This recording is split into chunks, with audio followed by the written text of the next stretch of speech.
皆さんこんにちは and welcome to Shogo's podcast. So guys, I was just really excited and I'm still really excited actually that I got to have another occasion to talk with Gaijin Goomba. If you guys remember, I made a podcast once saying that what should I say? A Gaijin Goomba asked me a favor, I think, in my podcast channel. And I just want to tell you guys once again that he is a really amazing guy. To be honest, I mean, like Kazu, Tomoko, Harumi, I love them very much. But outside my team, I think currently at the moment, the person I can basically talk about so many topics and talk about the things that we love also and have like complete understanding of each other, it's probably him, to be honest. He's just simply, we're not like, two YouTubers talking at the moment. When we have our conversations, we talk like for like an hour and a half, close to 2 hours actually, and we're just talking like best friends almost. I don't know what he is thinking, but I personally just really seriously enjoy the time together with them. What I'm trying to say is I really like how I am when I talk with him, how honest I am, how much what should I say, how relaxed I am, because I can really understand that he's definitely the kind of person that would understand me.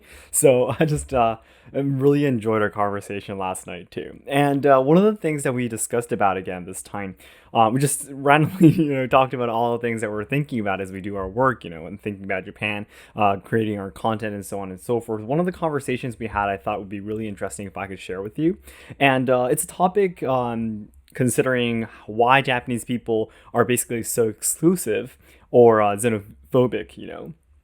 And it's a topic that we often talk about, but I have my personal views, I guess, my personal idea towards why this is.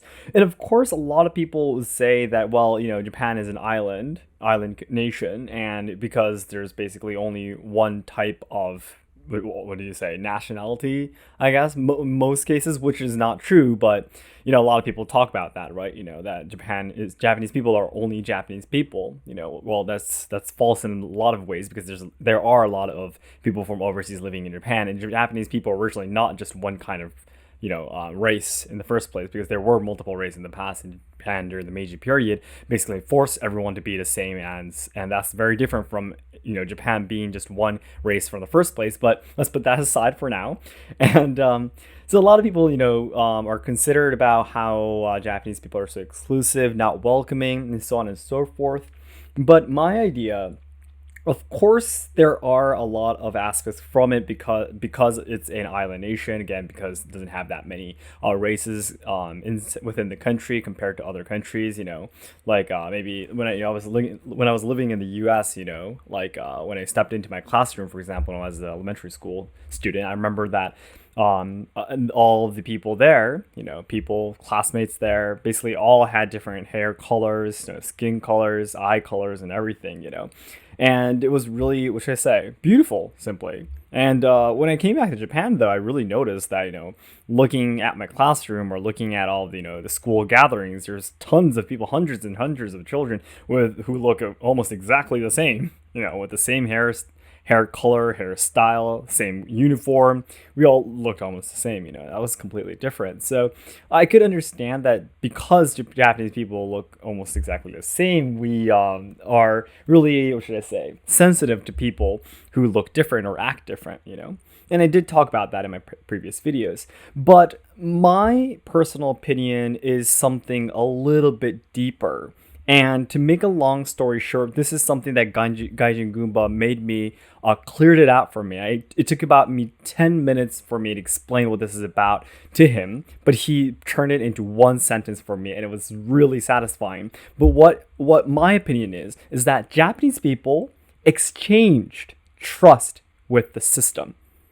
So basically, Japanese people replaced trust with a system, a system. Now let me try to break down what this means. So for very long time in Japan, it's been a very collectivist society, because again of all the natural disasters that happen in Japan, because Japan is an island nation. Basically, if we don't cooperate in emergency situations, I used a metaphor of saying that Japan was once a ship. Basically, a ship will be caught in a lot of storms once in a while, and when that happens, everyone needs to work together to survive, and there's nowhere to run away. Even if you didn't like that ship, you can't just jump off and survive. It's impossible. So you definitely needed to adapt, cooperate. No matter how much you hated that ship, you had to be there, kind of idea. So eventually people will start to think, because I can't leave, and eventually I will have to cooperate. And people who don't cooperate will become a very big disturbance and nuisance to the community, because in an emergency, having one person getting out of the line is could create a big chaos, right? And could put people's lives in danger. So they would easily kick these people out. Yeah, that was our natural state. And again, from there, during the Edo period, I always love talking about the Edo period, right, guys? The Edo period that lasts for about 265 years. The rule system that the Tokugawa family that won the Sengoku War era, the previous Sengoku War era, created was just so perfect. It was an absolute rule that kept people in their place for 265 years without any wars happening, and having one family to the 15th Tokugawa shogun to control Japan. And when they created this perfect system, there was a lot of things they did. Of course, a restriction trade, on traveling to foreign countries, and stopping religions and so on and so forth.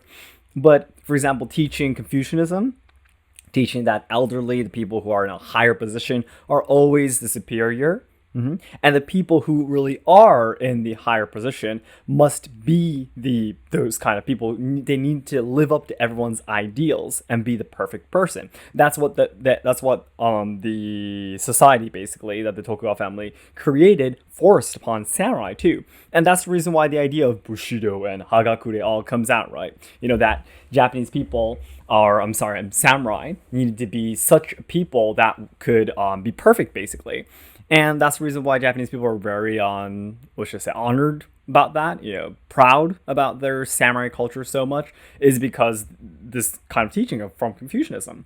And otherwise, the Tokugawa family made a lot of very strict responsibility systems too, which I'm pretty sure that's not a right English word to explain this. But basically, for example, they had something like goningumi. Goningumi means 5 groups, and this literally is 5 groups. They will have like 5 families, keeping each other under surveillance. Basically, if one family did something wrong, all other 4 families would get in trouble together with them, even if they did not do anything. It could be among siblings. It could be among families too, by the way. Father and son, brother to brother. Like your older brother committed a crime, and then the younger brother, even though he didn't do anything, will be also punished. So, like for example, I talked about this with Gaijin Guba too, but the 47 Ronin, if you know about the story, the lord of the Ako clan, of the lord of the 47 Ronin, Asano, basically suddenly attacked Kira, different superior samurai, in the middle of the Edo castle, and he was sent to seppuku. But this Asano had a younger brother called Asano Daigaku, and Asano Daigaku was also punished. Even though he did not do anything, it was his older brother that did cause all the crime, and the trouble, but he was also punished as well. So by doing this, what happened is that Japanese people always kept each other under surveillance so they don't do anything weird or do something strange or commit trouble or cause trouble, because if they did, the whole community, or the clan, for example, in this case, would be, involved in it, So because Asano, in this case, this was during the Edo period, of course, the 47 Ronin, because Asano committed a crime, the Asano clan itself, the Ako clan itself was completely disassembled, and a few hundred samurai lost their jobs and became Ronin, just because their leader did it, And because this kind of system lasted for 265 years, Japanese people just try to not stand out, fit in, protect the name of their family or their clan or their business that they belong to, their brand they belong to, and just try to stay quiet. They don't want to create any trouble, because if they create trouble, that's going to be a nuisance to everyone else in their community. And when you have someone, again, who is a disturbance, who is weird, who is strange, gets kicked off the ship. That was our natural state. And the system that the Tokugawa family created just perfectly fit the ship nature that Japanese people had. Now, coming back to the main topic today about Japanese people replacing trust with a system. Now, Japanese people have very, very, very low communication skills. And this is because, again, of the system. Because the system was just so perfect during the Edo period. The class system, for example, that kept everyone in their place, where you go, where you can live, what your job is, who you're going to be marrying, and everything was just completely decided for you. And you might know about all of the traditions that we have, like giving each other gifts at this timing of the year. When we do so, you got to put it in this wrapping, you got to put your name here, you got to write it this way with this kind of pen. When you hand it, you got to face it this way, you got to bow at this angle, so on and so forth. It just keeps on going. Everything, all this culture was born during the Edo period. Basically, everyone did everything the same, and they just followed the system, which means individuals did not need communication skills to trust the other person because the system did that for them. Basically, you didn't actually have to become friends with the person in front of you to trust him or her. Because if that person looks like he or she is following the rules, you could trust that person. Or on the other hand, it could mean that if you belong to the same clan, you don't want to cause any nuisance, right? Then you can automatically trust the other person because you don't want to cause trouble. He or she doesn't want to cause trouble. Then we can trust each other, right? Because we belong to the whatever clan, And which means that you didn't even have to talk to that other person in order to know if you can trust them, right? But now, let's take a look at 2022. Do we have a system that strict? We were basically told that you are now free. Japan now has freedom after World War II, and democracy was given to us. Japanese people were suddenly told that now you guys are free. You can do whatever you want to, go wherever you want to, study whatever you want to, and that is supposed to be great. That is great from my point of view. But the problem was Japanese people aren't used to it. They don't know how to enjoy freedom. Most people, even today, in my generations, maybe finally, but because the traditions, I guess, and the traits, many of them are still carried on. The atmosphere among Japanese people of trying not to stand out, trying not to cause any trouble, because it will put dirt on the group that they belong to's name, is still lingers on today. That's the reason why Japanese people can't trust each other either. They don't trust anyone, basically, because they don't know how to. Because there is no system that was supposed to give them the trust they needed.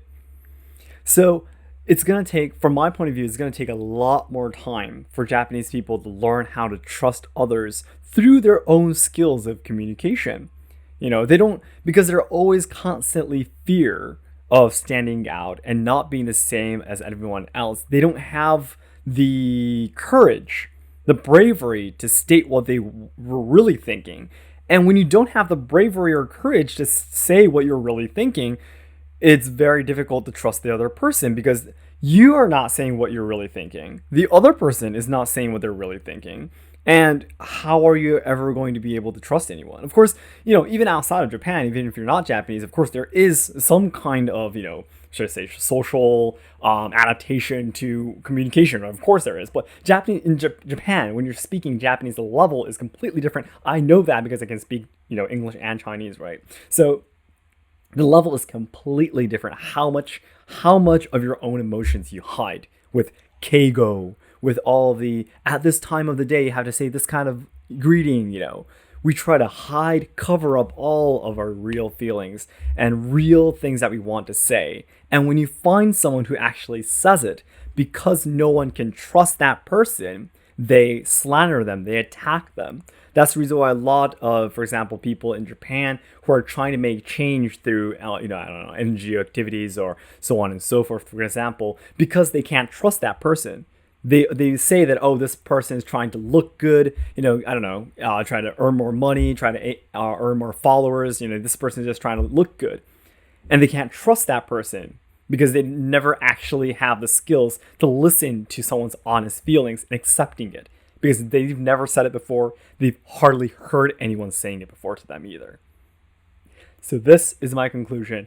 of why Japanese people are so exclusive and xenophobic as well, I guess.